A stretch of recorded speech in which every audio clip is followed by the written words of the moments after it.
به طور خودکار عوض نمودن پهنایی ستون در اکسل. بسیاری ها برای عوض نمودن پهنایی ستون ها وقت زیادی خود را صرف می نمایند. مثلا می نویسیم تاجیکستان. خیلی که می بینید کلمه تاجیکستان از یکم ستون به دویم ستون گذشت.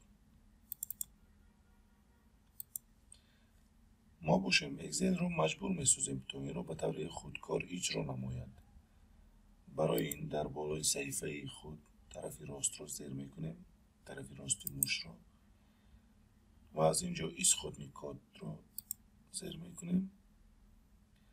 در روزنه نوی گشاده شده از قسم جنرال ورکشیت را انتخاب میکنیم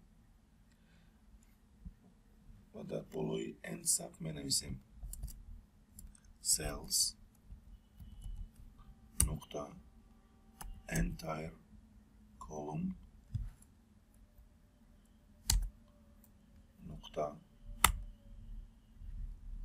auto fit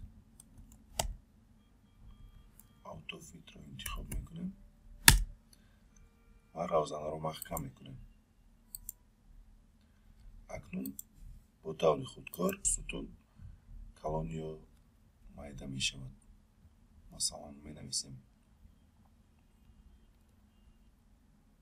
ABC یا اینکه در اینجا همون تکست درست در می نویسیم انتر، یا اینکه چیز دیگر. خیلی که دیدید با طور اتوماتیک یعنی خودکار عوض شد.